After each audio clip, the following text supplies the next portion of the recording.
सुप्रभात प्रिय विद्यार्थियों, आज की ऑनलाइन क्लास में आप सभी का स्वागत है। हम भारतीय संविधान का अध्ययन कर रहे थे, जिसके अंतर्गत तीन प्रमुख मौलिक अधिकारों का हमने अध्ययन कर लिया।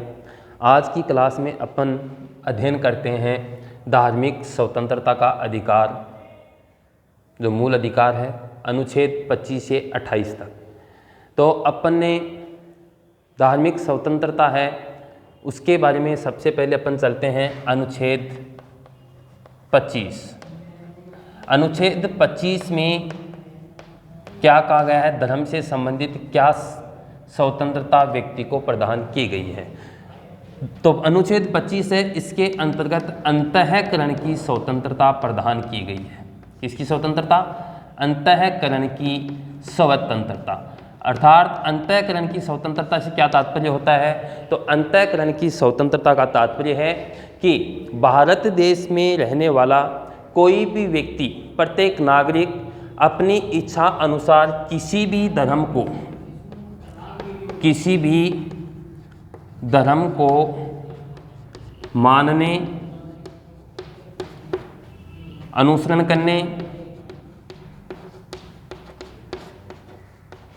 करने तथा उसका प्रचार प्रसार करने, तीन बातें हैं, उसका प्रचार प्रसार करने की स्वतंत्रता। यानी अनुच्छेद 25 भारतीय संविधान का है, वो क्या कहता है कि भारत का प्रत्येक नागरिक किसी भी धर्म को मानने के लिए, किसी भी धर्म का अनुसरण करने के लिए तथा उस धर्म का प्रचार प्रसार करने की उसके पास स्वतंत्रता है। और किस आधार पर? अपनी अंतरात्मा के आधार पर।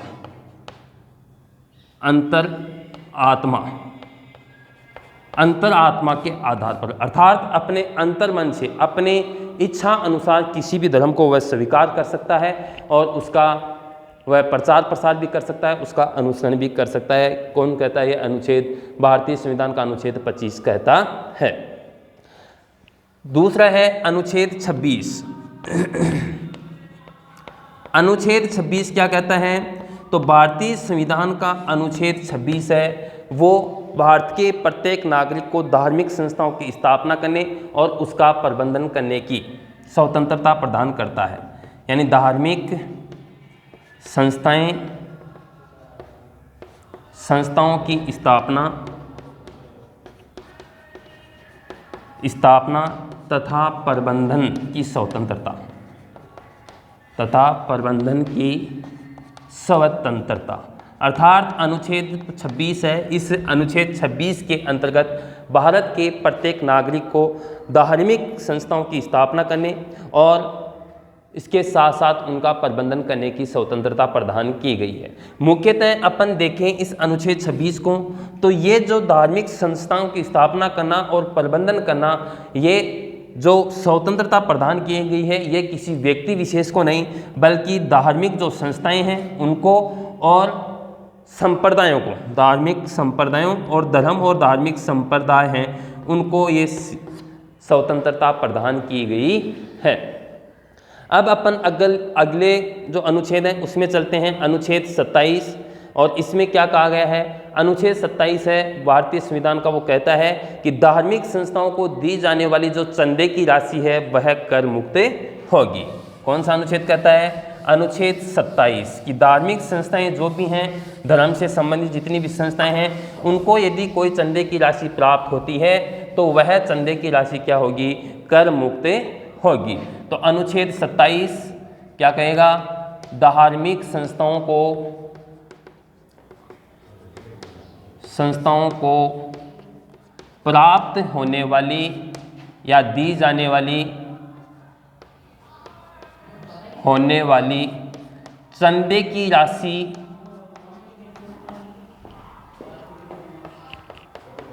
की राशि कर मुक्त होगी। यानी आपके पाठ्यक्रम के अनुसार देखें तो पाठ्यक्रम में 26, 27, 28 है, यहाँ पर 2 अनुच्छेद एक जगह किए गए हैं। अर्थात आपको ध्यान रखना है जो 26वां और 27वां है इसको अलग अलग करके मैं यहाँ पर पढ़ा रहा हूँ, तो इससे कंफ्यूज ना हो कि ये शब्द कहाँ से सर ने यूज कर लिया। तो ध्यान रखना 26वां और 27वां जो अनुच्छेद है उसको एक जगह ही दिया गया है, अतः आपको इसको अलग अलग तरीके से भी लिख सकते हैं, इसमें कोई गलती नहीं मानी जाएगी। तो अनुच्छेद 27 है भारतीय संविधान का, वो क्या कहता है कि धार्मिक संस्थाओं को प्राप्त होने वाली जो चंदे की राशि है वो कर मुक्त होगी। जैसे अपन अपने भारत देश में देखते हैं, और भारत देश में अपन देखते हैं अनेक ऐसे मंदिर है जैसे शिरडी का साईं बाबा है या अन्य बहुत बड़े मंदिर है जहाँ पर करोड़ों लाखों रुपए दिन के आते रहते हैं। तो वहाँ पर जो धन आता है, जो प्राप्त राशि उनको धार्मिक संस्थाओं को जो राशि प्राप्त होती है वो क्या होगी, कर मुक्त होगी, अर्थात उसके ऊपर किसी प्रकार का टैक्स नहीं लगाया जाएगा, यानी उसके ऊपर किसी भी प्रकार का कोई टैक्स नहीं होगा।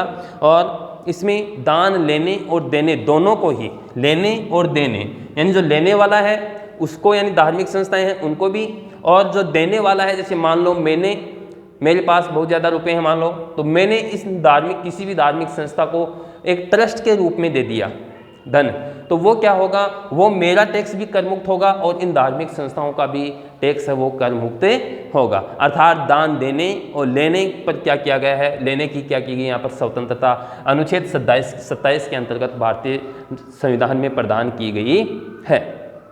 अब अपन चलते हैं अनुच्छेद 28। अनुच्छेद 28 क्या कहता है, अनुच्छेद 28 राजकीय शिक्षण संस्थाओं में धार्मिक शिक्षा पर प्रतिबंध या रोक, यानी अनुच्छेद 28 है। अनुच्छेद 28 क्या कहता है, राजकीय शिक्षण संस्थाओं में, राजकीय शिक्षण संस्थाओं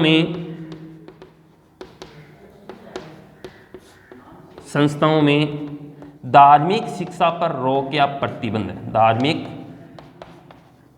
शिक्षा पर रोक बोल दो या अपन बोल सकते हैं प्रतिबंध।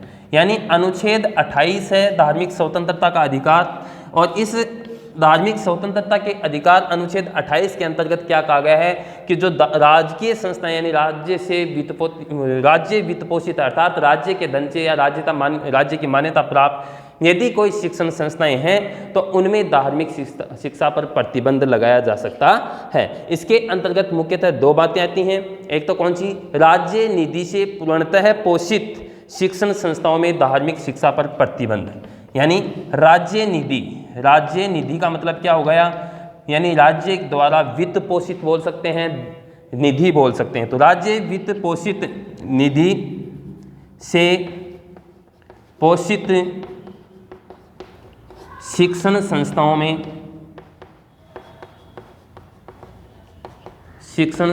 में धार्मिक शिक्षा पर प्रतिबंध,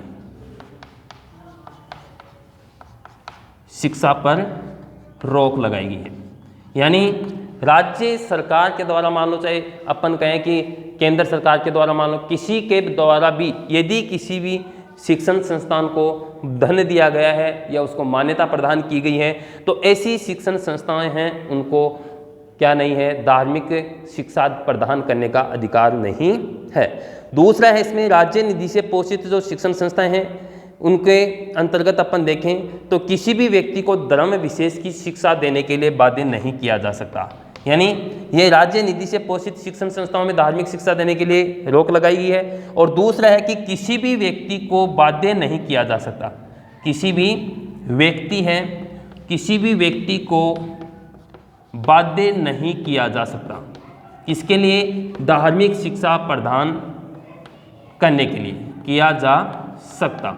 यानी अनुच्छेद 28 है वो 2 बातें कहता है कि राज्य निधि से पूर्णतः है या अंशतः है पोषित जो शिक्षण संस्थाएं हैं उनमें धार्मिक शिक्षा पर रोक रहेगी, और दूसरा है यदि राज्य निधि से कोई अंशतः या पूर्णतः पोषित जो शिक्षण संस्था है उसमें किसी भी व्यक्ति को धार्मिक शिक्षा देने के लिए बाध्य नहीं किया जा सकता है। किसके लिए, धार्मिक शिक्षा के लिए, किसके लिए बाध्य नहीं किया जा सकता, ध्यान रखना, धार्मिक यानी धर्म विशेष की शिक्षा प्रदान करने के लिए उसको बाध्य नहीं किया जा सकता है। यह कौन कहता है, ये धार्मिक स्वतंत्रता का अधिकार अनुच्छेद 28 कहता है।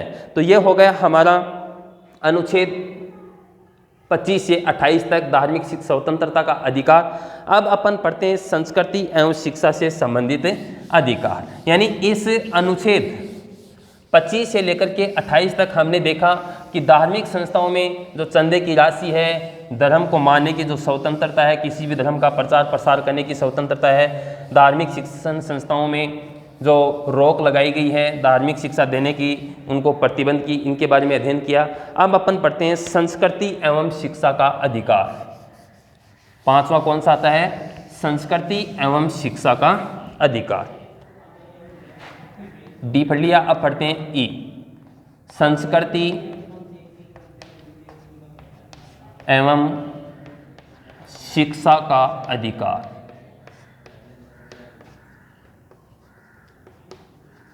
अनुच्छेद कहाँ से कहाँ तक? अनुच्छेद आते हैं 29 व 30। 28 तक पढ़ लिया, अब पढ़ते हैं 29 से 30 तक। तो अब अनुच्छेद संस्कृति और शिक्षा से संबंधित, यानी हमारे भारतीय संविधान के अंतर्गत अल्पसंख्यक वर्ग हैं, उनको अपनी संस्कृति, लिपि, भाषा इनको बनाए रखने, अपनी धार्मिक संस्थाओं की स्थापना करने के बारे में कुछ दिशा निर्देश जारी किए गए हैं और इन अनुच्छेदों के तहत उनको कई प्रकार के अधिकार भी प्रदान किए गए हैं। तो अब अपन पढ़ते हैं अनुच्छेद 29, जिसमें अल्पसंख्यक वर्गों के हितों का संरक्षण, यानी इसके अंतर्गत कौन सा आता है? अनुच्छेद 29। और अनुच्छेद 29 क्या कहता है कि जो अल्पसंख्यक वर्ग, याद रखना, अल्पसंख्यक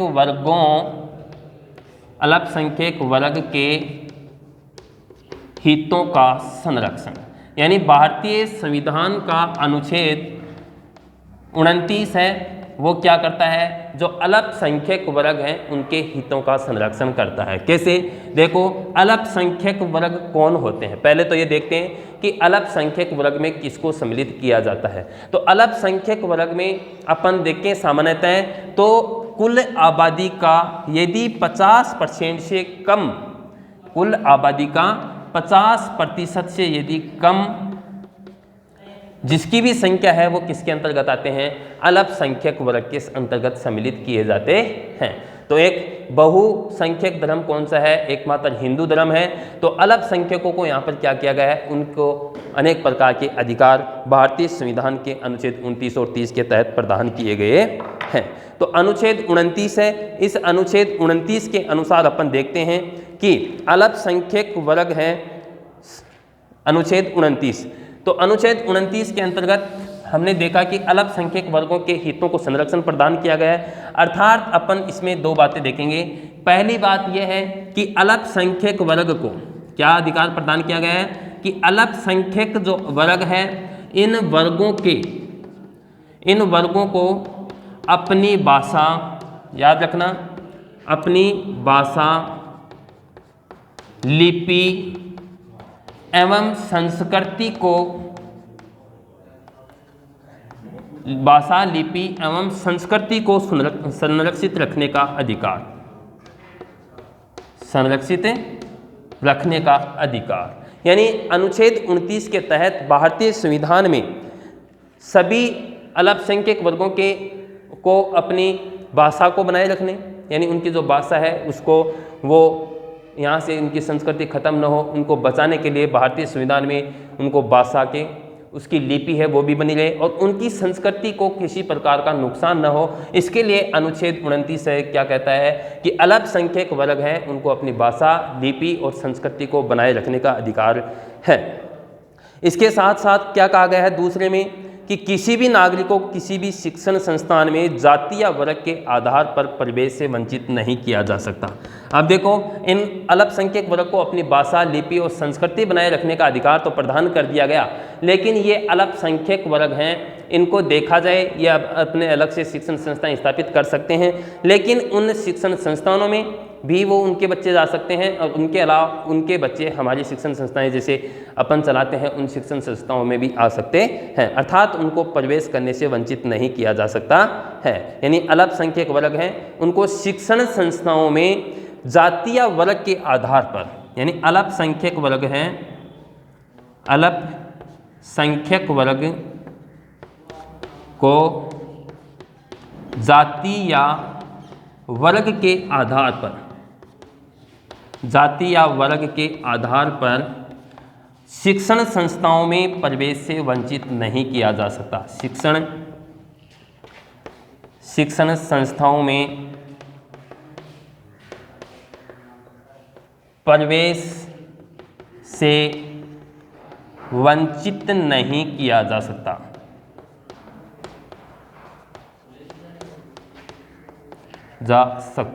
यानी अपन देखते हैं संविधान का अनुच्छेद 29 है, इसमें अल्पसंख्यकों के वर्ग, अल्पसंख्यक जो वर्ग है उनके हितों का संरक्षण किया गया है। अब देखो हित क्या होते हैं, हमने इतना अध्ययन किया तो इसका मतलब क्या हुआ कि उनकी भाषा है, लिपि है या संस्कृति है, यानी भाषा, लिपि या संस्कृति है, वो क्या हो गए, इनके हित हो गए। इन अल्पसंख्यक वर्गों के ये क्या होते हैं, हित होते हैं, और इनके हितों को संरक्षित करने की व्यवस्था कहाँ की गई है, अनुच्छेद 29 में की गई है।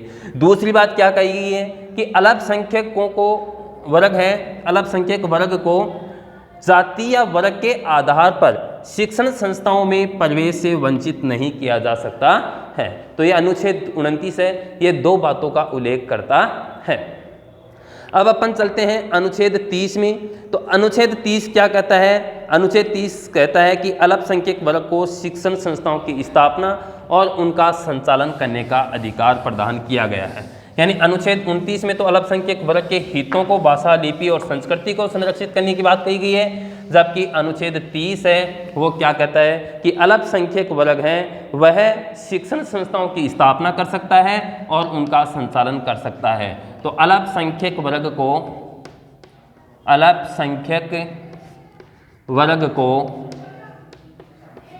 शिक्षण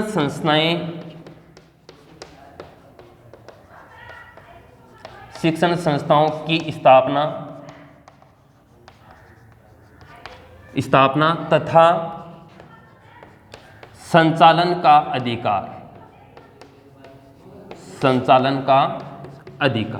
यानी अनुच्छेद 30 है वो क्या कहेगा कि अल्पसंख्यक वर्ग हैं, उन अल्पसंख्यक वर्गों को अपनी संस्थाएं स्थापित करने का अधिकार है और उनका वो अपने हिसाब से संचालन भी कर सकते हैं। अर्थात अल्पसंख्यक वर्ग, जैसे अपन मुस्लिम वर्ग को लेते हैं, तो मुस्लिम वर्ग हैं, इस मुस्लिम वर्ग के लोग क्या करते हैं, मदरसों को स्थापित करते हैं। किसको स्थापित करते हैं, मदरसों को। तो मदरसे क्या हो गए, इनमें धार्मिक शिक्षा दी जाती है, जबकि एक तरफ कहा गया है कि धर्म से संबंधित शिक्षा प्रदान नहीं की जा सकती। राज्य सरकार द्वारा या राज्य द्वारा मान्यता प्राप्त जो शिक्षण संस्थाएं, उनकी निधि से जो शिक्षण संस्थाएं संचालित की जाती हैं, उनमें धर्म से संबंधित शिक्षा नहीं दी जा सकती। लेकिन ये अल्पसंख्यक वर्ग का अधिकार है और उसके तहत मदरसों में क्या की जा सकती है, धार्मिक शिक्षा प्रदान की जा सकती है। आपको प्रश्न पूछा जाए कि क्या अल्पसंख्यक वर्ग के हितों को संरक्षित करने के लिए मदरसों में धार्मिक शिक्षा प्रदान की जा सकती है, तो आपका उत्तर होगा हाँ। क्यों? क्योंकि इस अल्पसंख्यक वर्ग के हितों को संरक्षित करने के लिए संविधान के अनुच्छेद 30 के अंतर्गत क्या कहा गया है कि वो अपनी शिक्षण संस्थाएं स्थापित कर सकते हैं और उसके तहत वो क्या कर सकते हैं, उनका संचालन भी कर सकते हैं। तो ये भारतीय संविधान का अनुच्छेद 30 इसका उल्लेख करता है। तो ये हो गया पांचवा मौलिक अधिकार। अब छठा मौलिक अधिकार कौन सा था? छठा मौलिक अधिकार, मैंने था शब्द का प्रयोग किया है, इसका तात्पर्य क्या हुआ कि वो अब वर्तमान में नहीं, अर्थात भूतकाल में था। यानी छठवां मौलिक अधिकार था वो था अनुच्छेद 31 के तहत आता था, और अनुच्छेद 31 है उसके अंतर्गत क्या कहा गया, संपत्ति का मौलिक अधिकार, यानी संपत्ति का मौलिक अधिकार, उनका अर्जन करना, उनका व्यय करना, ये सभी अधिकार किसमें सम्मिलित थे, अनुच्छेद 31 में सम्मिलित थे। लेकिन मैंने आपको बताया कि 44वें संविधान कॉन्स्टिट्यूशन अमेंडमेंट यानी संविधान संशोधन के द्वारा, संविधान संशोधन कब होता है, 1978 में। 44वें संविधान संशोधन 1978 द्वारा क्या कर दिया गया, इस मौलिक अधिकार को कानूनी अधिकार का दर्जा प्रदान कर दिया गया। ध्यान रखना, कानूनी अधिकार का दर्जा प्रदान कर दिया गया है। यानी अनुच्छेद जो 31 है ये वर्तमान में समाप्त है, ये मानो मान लेते हैं कि समाप्त है, लेकिन इसको इस कानून एकदम हटा करके नहीं, बल्कि इसको क्या कर दिया गया, मौलिक अधिकारों से हटा करके क्या कर दिया, कानून के रूप में मान्यता प्रदान कर दी गई है। अब व्यक्ति पहले निजी संपत्ति रख सकता था, चाहे जितनी संपत्ति रख सकता था, लेकिन एक समानता, सामाजिक आर्थिक समानता स्थापित करने के लिए सरकार के द्वारा ऐसा किया गया और उसके तहत कानूनी अधिकार का दर्जा इसे संपत्ति के मौलिक अधिकार को प्रदान कर दिया जाता है, जिसके अंतर्गत अपन देखें तो अनुच्छेद 300 क आता है और इस अनुच्छेद 300 क के तहत इसको क्या किया जाता है, संपत्ति के मौलिक अधिकार को कानूनी अधिकार का दर्जा प्रदान कर दिया जाता है। तो ये हो गया अनुच्छेद 31। अब पढ़ते हैं अपन अनुच्छेद 32 यानी 6वां जो मौलिक अधिकार है वो है कौन सा, संवैधानिक उपचारों का अधिकार। संवैधानिक उपचारों का अधिकार, संवैधानिक उपचारों का अधिकार।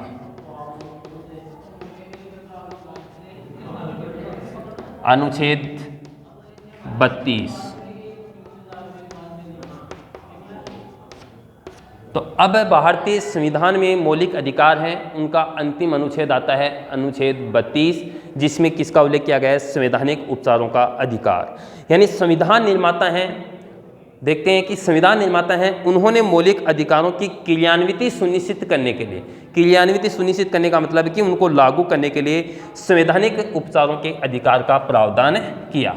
यानी मौलिक अधिकार हैं, मौलिक अधिकार, अधिकारों की क्रियान्विति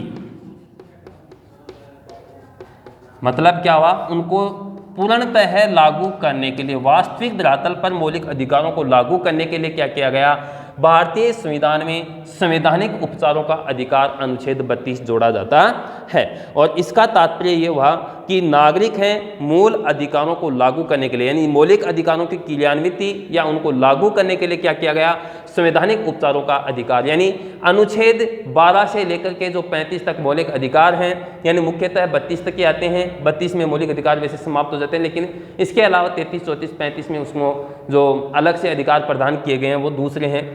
लेकिन अपन देखें तो अनुच्छेद 14 से हमारे मौलिक अधिकार शुरुआत होते हैं और 32 पर आकर के समाप्त हो जाते हैं, यानी इन अनुच्छेदों में मौलिक अधिकारों का उल्लेख किया गया है। तो इस मौलिक, इन अनुच्छेद 31 तक के जो मौलिक अधिकार थे, 31वां समाप्त हो गया, 32वां खुद हो गया। तो इसका मतलब क्या हुआ, अनुच्छेद 14 से लेकर के 30 तक जो भी मौलिक अधिकार प्रदान किए गए हैं, उन मौलिक अधिकारों को लागू करने या इनको क्रियान्वित करने के लिए किसका, कौन सा अधिकार भारतीय संविधान में सम्मिलित किया गया संविधान निर्माताओं के द्वारा, तो वो है संवैधानिक उपचारों का अधिकार। अर्थात इसका तात्पर्य ये हुआ कि यदि इन मौलिक अधिकारों को अपन वास्तविक रूप पर इनको धरातल में लोगों के समक्ष लागू नहीं कर सकते हैं, तो इन मौलिक अधिकारों का कोई औचित्य नहीं रहेगा। अतः भारतीय संविधान निर्माताओं ने एक व्यवस्था की कि इस संवैधानिक उपचारों का अधिकार जो अनुच्छेद 32 है, इसके तहत अपन क्या कर सकते हैं, यदि हमारे मौलिक अधिकारों का हनन होता है तो हम न्यायालय की शरण ले सकते हैं, अर्थात न्यायालय में जा सकते हैं। कब? जब हमारे मौलिक अधिकारों का हनन होता है। और ये मौलिक अधिकारों का हनन होता है जब हम न्यायालय में जाते हैं तो दो प्रकार से जाते हैं। कैसे? एक अनुच्छेद 32 आता है, इस अनुच्छेद 32 के तहत जाते हैं, और एक अनुच्छेद 226 आता है, तो इस अनुच्छेद 226 के तहत भी हम कहाँ जाते हैं, न्यायालय में जा सकते हैं। अब देखो अनुच्छेद 32 में कहाँ जाएंगे, अनुच्छेद 32 के तहत यदि हमें जाना है न्यायालय में तो हम कहाँ जाएंगे, और अनुच्छेद 226 के तहत यदि जाएं तो कहाँ जाएंगे। तो देखो अनुच्छेद 232 है, ये सीधा कहाँ जाता है, उच्चतम न्यायालय में।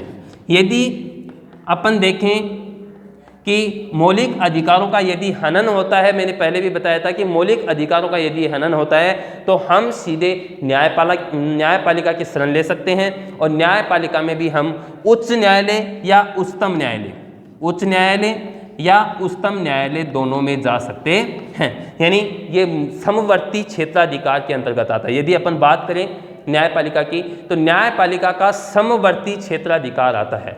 सम यानी समानवर्ती यानी अधिकार, यानी उच्च न्यायालय को भी समान अधिकार है और उच्चतम न्यायालय को भी समान अधिकार है। यदि अपन चाहें तो उच्च न्यायालय में जा सकते हैं अनुच्छेद 226 के तहत। ध्यान रखना, आपको पूछा जाए कि यदि मौलिक अधिकारों का हनन हो तो ऐसी स्थिति में हम किस अनुच्छेद के तहत उच्चतम न्यायालय में जा सकते हैं, तो उच्चतम न्यायालय की बात की तो मैंने अनुच्छेद 32 के तहत जाएंगे, संवैधानिक उपचारों के अधिकार हैं उसके तहत। यदि आपको पूछा जाए कि मौलिक अधिकारों का यदि हनन हो तो ऐसी स्थिति में हम उच्च न्यायालय में किस अनुच्छेद के तहत जा सकते हैं, तो अनुच्छेद 226 है, इसके तहत जाएंगे। ये दोनों बात आपको अच्छी तरीके से याद रखनी है। तो इसलिए हमारे संविधान निर्माताओं ने ये सोचा कि यदि मौलिक अधिकारों को वास्तविक धरातल पर लागू नहीं किया गया, इनकी क्रियान्विति सुनिश्चित नहीं की गई, तो ऐसी स्थिति में इन मौलिक अधिकारों का कोई औचित्य नहीं रहेगा। अतः उन्होंने अनुच्छेद 32 के तहत उच्चतम न्यायालय में जाने की व्यवस्था की और अनुच्छेद 226 के तहत उच्च न्यायालय में जाने की व्यवस्था की है। तो ये हमारे मौलिक अधिकार हैं, ये कंप्लीट होते हैं। अब देखो, मौलिक अधिकार तो यहाँ तक कंप्लीट हो गए अनुच्छेद तो, लेकिन अपन जो अनुच्छेद 32 के तहत उच्चतम न्यायालय में जाते हैं, अनुच्छेद 226 के तहत उच्च न्यायालय में जाते हैं। तो ऐसी स्थिति में जब किसी नागरिक के मौलिक अधिकारों का हनन हो और ऐसी स्थिति में उच्चतम न्यायालय के पास जाते हैं तो क्या कार्यवाही की जाती है और उच्च न्यायालय के पास जाते हैं तो क्या कार्यवाही की जाती है, यानी इनको लागू करने के लिए क्या किया जाता है। तो ऐसी स्थिति में 5 प्रकार की रिट, WRIT रिट, यानी री छोटी आएगी, रिट, या अपन इसको बोल सकते हैं लेख भी बोल सकते हैं, या अपन इसको आलेख भी बोल सकते हैं। यानी 5 प्रकार की रिट, कितने प्रकार की, 5 प्रकार के आलेख, लेख या रिट जारी कर सकता है। कौन, उच्चतम न्यायालय भी 5 प्रकार की रिट जारी करता है, जो उच्चतम न्यायालय करता है वही कौन करता है, उच्च न्यायालय। अर्थात दोनों को इसका क्या है, समवर्ती अधिकार प्राप्त है, यानी दोनों को समवर्ती अधिकार प्राप्त है, समान अधिकार प्राप्त है। उच्चतम न्यायालय भी वही 5 प्रकार की रिट जारी करेगा और उच्च न्यायालय भी अनुच्छेद 226 के तहत 5 प्रकार की रिट जारी करता है। तो अब अपन पढ़ते हैं भारतीय संविधान में जो उच्चतम न्यायालय और उच्च न्यायालय के द्वारा यदि किसी व्यक्ति के मौलिक अधिकारों का हनन होता है तो ऐसी स्थिति में 5 प्रकार के आलेख कौन कौन से जारी किए जाते हैं, उनका विस्तृत विवरण अपन प्रस्तुत करते हैं। तो पहला आता है बंदी प्रत्यक्षीकरण। ध्यान रखना, अनुच्छेद 32 के तहत तो उच्चतम न्यायालय और अनुच्छेद 226 के तहत उच्च न्यायालय कितने प्रकार की रिट जारी करता है, 5 प्रकार की रिट जारी करता है, जिसमें पहली कौन सी आती है, बंदी प्रत्यक्षीकरण। बंदी प्रत्यक्षीकरण, बंदी प्रत्यक्षीकरण से क्या तात्पर्य, देखो इसको इंग्लिश में क्या कहते हैं, इंग्लिश वर्ड आपको मान लो 1 नंबर का प्रश्न पूछा जाए कि बंदी प्रत्यक्षीकरण शब्द का क्या तात्पर्य है, इंग्लिश में इसको क्या कहते हैं, या आपको इसका जो इंग्लिश शब्द देकर के, इंग्लिश वर्ड देकर के आपको हिंदी वर्ड पूछ लिया जाए तो हेबियस कार्पस, क्या नाम है, हेबियस कार्पस, हेबियस कार्पस इसको अंग्रेजी में कहा जाता है। किसको, बंदी प्रत्यक्षीकरण। तो आपको पूछ लिया जाए कि हेबियस कार्पस है, इसका क्या तात्पर्य है, यानी बंदी प्रत्यक्षीकरण संबंध है, देकर आपको पूछ ले कि हेबियस कार्पस का क्या तात्पर्य है या हेबियस कार्पस का हिंदी अर्थ क्या होता है, तो बंदी प्रत्यक्षीकरण होता है। तो ध्यान रखना, दोनों शब्द आपको याद रखने हैं। तो बंदी प्रत्यक्षीकरण, इसका शाब्दिक अर्थ, यानी सबसे पहले अपन देखते हैं कि बंदी प्रत्यक्षीकरण है, इसका शाब्दिक अर्थ क्या होता है, तो इसका शाब्दिक होता है सशरीर उपस्थित करना, सशरीर उपस्थित करना। अब देखो किसको करना उपस्थित है, यदि कोई व्यक्ति है, किसी भी व्यक्ति को सशरीर यानी सहित शरीर, शरीर सहित उपस्थित करना, यानी जब इसका तात्पर्य यह हुआ कि यह लेख उस व्यक्ति की प्रार्थना पर जारी किया जाता है जो यह समझता है कि उसे अवैध रूप से बंदी बनाया जाता है, यानी किसके द्वारा जारी, यानी जो बंदी प्रत्यक्षीकरण है यह किसके द्वारा जारी किया जाता है, उच्चतम न्यायालय के द्वारा या उच्च न्यायालय के द्वारा, लेकिन किसकी प्रार्थना पर, जो बंदी बनाया गया है बंदी की प्रार्थना पर, बंदी की प्रार्थना पर कौन करेगा, उच्चतम या उच्च न्यायालय, उच्चतम कौन से अनुच्छेद के तहत, अनुच्छेद 32 के तहत, और या उच्च न्यायालय की बात करें तो उच्च न्यायालय है वो कौन से अनुच्छेद के तहत, अनुच्छेद 226 के तहत क्या करेगा, बंदी प्रत्यक्षीकरण की रिट जारी करेगा और क्या कहेगा कोई भी जिसको बंदी बनाया गया वह उसने क्या प्रार्थना दी, उसने ये कहा कि मुझे अवैध रूप से बंदी बनाया गया है, कृपया मेरी प्रार्थना स्वीकार करें। तब न्यायालय अपनी कार्यवाही शुरू करता है और जो उसको बंदी बना रखा है उन संबंधित अधिकारियों को क्या सूचना करता है कि उस व्यक्ति को जिसको बंदी बनाया गया है उसको निश्चित समय व स्थान पर न्यायालय में प्रस्तुत किया जाए। अर्थात क्या मतलब हुआ कि सर्वोत्तम न्यायालय या सर्वोच्च न्यायालय है वह या उच्च न्यायालय यानी न्यायपालिका क्या कहती है कि उक्त बंदी बनाए गए व्यक्ति को निश्चित स्थान और समय पर उसको क्या किया जाए, प्रस्तुत किया जाए।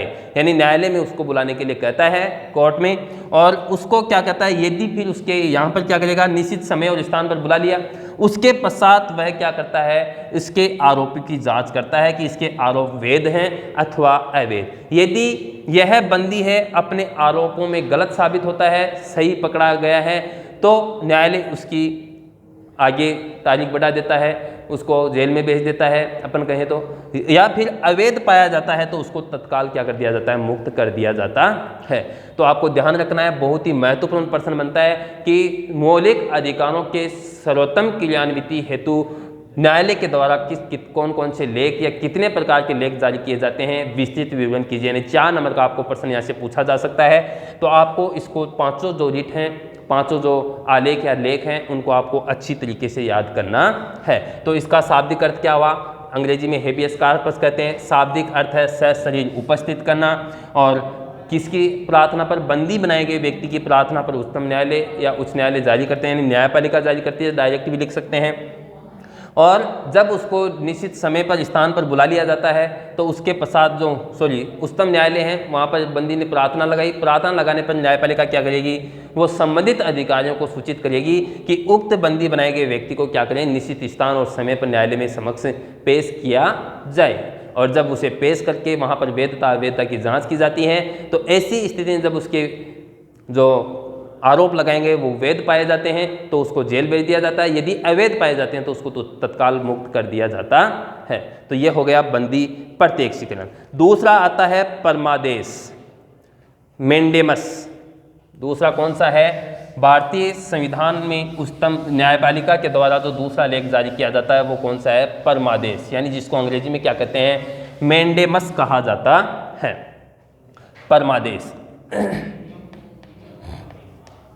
परमादेश या अंग्रेजी में कहें मेंडेमस। परम प्लस आदेश, देखो 2 शब्दों से बना है, परम प्लस आदेश, 2 शब्द आ गए इसमें। तो परम यानी श्रेष्ठ आदेश, यानी हम आदेश देते हैं, तो इसका शाब्दिक अर्थ क्या हो जाता है, हम आदेश देते हैं। हम आदेश देते हैं। इस लेख या रिट के तहत न्यायपालिका उस पदाधिकारी को, यानी कोई भी पदाधिकारी है और वह अपने, जब यह लेख कब जारी किया जाता है, कोई भी पदाधिकारी होता है, कोई भी पद पर बैठा हुआ अधिकारी है और यह पदाधिकारी है अपने कर्तव्यों